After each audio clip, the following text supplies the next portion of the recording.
जय हिंद। नमस्कार साथियों। स्वागत है आप सभी का चौधरी एईएस अकेडमी पर। मैं चौधरी अनिल चौरान आशा करता हूं कि आप और अपनी फैमिली में सभी अच्छे होंगे, स्वस्थ होंगे। जैसा कि आप सभी जानते हैं कि हम हरियाणा की टॉपिक वाइज सीरीज कर रहे हैं। उसका आज हमारा नेक्स्ट टॉपिक होगा हरियाणा में कृषि। यानी कि हमारे हरियाणा में कौन कौन सी कृषि होती है, किस किस क्षेत्र में की जाती है, उन सभी के बारे में हम डिस्कस करेंगे इस वीडियो में। तो चलिए स्टार्ट करते हैं बिना किसी देरी के। सबसे पहले बात करते हैं हरियाणा में कृषि की। तो हरियाणा जो है कृषि प्रधान राज्य है। यानी कि हरियाणा जो है क्या है, कृषि प्रधान राज्य है, क्योंकि हरियाणा में बहुत ज़्यादा क्षेत्र में खेती की जाती है। यहाँ की अर्थव्यवस्था लगभग कृषि पर आधारित है। जो हमारे हरियाणा की जो अर्थव्यवस्था है वो किसके ऊपर आधारित है? खेती बाड़ी के ऊपर ही आधारित है। हरियाणा की 86% भूमि कृषि योग्य है। हरियाणा की अगर हम बात करें भारत में, तो 86% जो भूमि है उसके ऊपर खेती की जा सकती है। नेक्स्ट है कृषि जलवायु क्षेत्र। तो हरियाणा की जलवायु कैसी है? तो हरियाणा की जो जलवायु है वो शुष्क जलवायु है। उसके बाद में यहाँ पर औसत वर्षा 45 सेंटीमीटर होती है। और कुल वर्षा का लगभग 70% जो भाग है वो जुलाई से सितंबर के बीच में होता है। तथा जनवरी से फरवरी में जो वर्षा होती है वह पश्चिम विक्षोभ के कारण होती है। क्या कहा गया है कि हरियाणा में जो बारिश होती है वो औसतन वर्ष के अंदर 45 सेंटीमीटर होती है। लेकिन सबसे ज्यादा बारिश जो है वो 70% होती है जुलाई से लेकर सितंबर के बीच में। जनवरी से फरवरी के बीच में जो बारिश होती है उसको क्या कहा जाता है? पश्चिम विक्षोभ के कारण होने वाली बारिश कहा जाता है। नेक्स्ट हम बात करते हैं फसलों की। तो हरियाणा में मुख्यतः दो प्रकार की फसलें उगाई जाती हैं। कौन कौन सी? रबी की फसल और दूसरी आपकी खरीफ की फसल। ये दो फसलें हरियाणा के अंदर उगाई जाती हैं। फिर उसके बाद में एक है जायद फसल। तो अब मोस्टली बहुत ज्यादा पॉपुलर होती जा रही है। लेकिन पहले रबी की फसल और खरीफ की फसल ही उगाई जाती थी। तो अब इन तीनों को डिस्कस कर लेते हैं कि रबी की फसल कौन सी होती है, खरीफ की फसल कौन सी होती है और जायद की फसल कौन सी होती है। सबसे पहले हम बात करेंगे रबी की फसल की। तो इसे स्थानीय भाषा में क्या कहते हैं? आषाढ़ की फसल भी कहते हैं। इस फसल को अक्टूबर नवंबर में बोया जाता है। ये जो फसल है आपकी रबी की फसल, इसको कब कब बोया जाता है? तो अक्टूबर से नवंबर में बोया जाता है तथा मार्च अप्रैल में काट लिया जाता है। गेहूं, चना, जौ, मटर, सरसों, आलू, राई रबी की फसलें हैं। ये सभी फसलें जो है आपके गेहूं, चना, जौ, मटर, सरसों, आलू, राई, ये सभी क्या है? रबी की फसलें हैं आपकी। इससे आप ऐसे भी याद रख सकते हैं कि सर्दी के अंदर जब आपने देखा होगा, अभी रिसेंटली हमने गेहूं और सरसों की फसलें अभी खड़ी हैं हरियाणा के अंदर।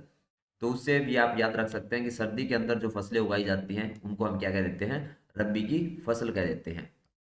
फिर हम बात करते हैं रबी की फसल आगे क्या कहा गया है गेहूं के बारे में। भारत में सबसे ज्यादा गेहूं कहाँ पर होता है? तो उत्तर प्रदेश में। और दूसरे नंबर पर गेहूं कहाँ पर होता है? पंजाब में। और उसके बाद किसका नंबर आता है? हरियाणा का नंबर आता है। पहले नंबर पर उत्तर प्रदेश आता है गेहूं में, दूसरे नंबर पर पंजाब आता है और तीसरे नंबर पर हरियाणा आता है। हरियाणा में सबसे ज्यादा गेहूं सिरसा जिले में होता है। अगर हरियाणा में अगर हम बात करें तो सबसे ज्यादा गेहूं कहाँ पर होता है? सिरसा डिस्ट्रिक्ट के अंदर होता है। इसके बाद फतेहाबाद, फिर हिसार, फिर जींद, उसके बाद भिवानी, फिर कैथल और फिर करनाल। इन जिलों में गेहूं की खेती की जाती है।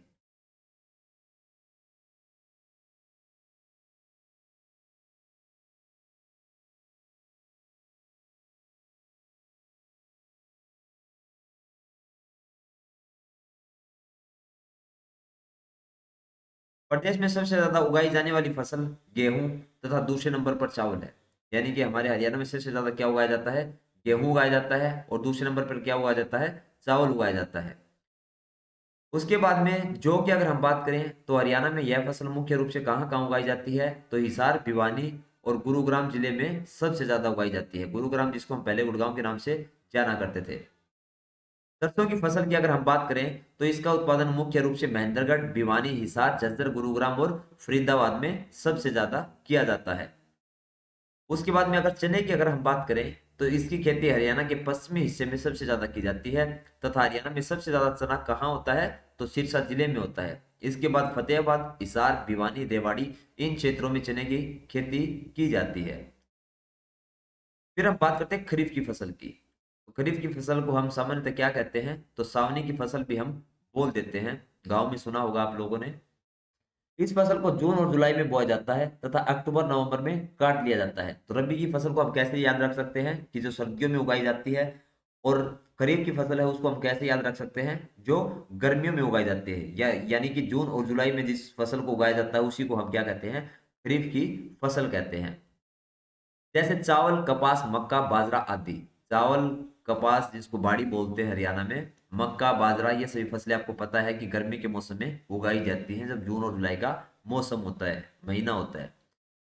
खरीफ की फसल में अगर हम बात करें तो चावल जो है उसकी खेती कहाँ पर की जाती है, तो चावल की खेती जो है उत्तरी, पूर्वी और मध्यवर्ती जो हिस्से हैं हरियाणा के, वहां पर चावल की खेती की जाती है। हरियाणा का बासमती चावल पूरे भारत में पहले स्थान पर आता है। जो हमारे हरियाणा का बासमती चावल है वो पूरे हरियाणा में पहले स्थान पर आता है। और बासमती चावल हरियाणा के करनाल जिले में होता है। उसके बाद में करनाल, कुरुक्षेत्र, कैथल, जींद, इसको संयुक्त रूप से क्या कहा जाता है, धान का कटोरा भी कहा जाता है। जो आपका करनाल, कुरुक्षेत्र, कैथल और जींद है, इसको क्या कहा जाता है, धान का कटोरा भी कहा जाता है। भारत में सबसे ज्यादा चावल कहाँ पर होता है, तो भारत की अगर हम बात करें तो पश्चिम बंगाल में सबसे ज्यादा चावल होता है। हरियाणा में चावल का कटोरा करनाल को कहा जाता है। अगर हरियाणा में अगर हम बात करें तो किसको कहा जाता है, चावल का कटोरा, तो करनाल को जो है वो चावल का कटोरा कहा जाता है। चावल के लिए कौन सी मिट्टी सबसे बढ़िया मानी जाती है, तो दोमट मिट्टी जो होती है उसको चावल की खेती के लिए सबसे अच्छा माना जाता है। फिर हम बात करते हैं बाजरा की। तो हरियाणा में बाजरे का उत्पादन कहाँ पर होता है, तो हमारे हरियाणा का जो पश्चिमी भाग है उसमें सबसे ज्यादा बाजरे का उत्पादन होता है। हरियाणा में अगर हम डिस्ट्रिक्ट वाइज अगर बात करें तो भिवानी डिस्ट्रिक्ट जो है उसमें सबसे ज्यादा बाजरे का उत्पादन किया जाता है। उसके बाद भिवानी के बाद कौन कौन से आते हैं, तो सिरसा, फतेहाबाद, हिसार, जींद, रेवाड़ी और महेंद्रगढ़। यहाँ पर भी बाजरे की खेती पर्याप्त मात्रा में की जाती है। फिर हम बात करते हैं ज्वार की। तो रोहतक जिले में ज्वार सबसे ज्यादा होती है। अगर हम बात करें कपास की, तो हरियाणा में दो प्रकार की कपास पैदा होती है। कौन कौन सी, पहली आपकी अमेरिकन कपास है और दूसरी आपकी देसी कपास है। हरियाणा में कपास का उत्पादन कहाँ कहाँ होता है, तो सिरसा, फतेहाबाद, हिसार, भिवानी, रोहतक और जींद में। यहाँ पे सबसे ज्यादा क्या की जाती है, कपास की खेती की जाती है। कपास को सफेद सोना भी कहा जाता है, ये आपने सुना भी होगा बहुत बार कि कपास जो उसको सफेद सोना कहा जाता है।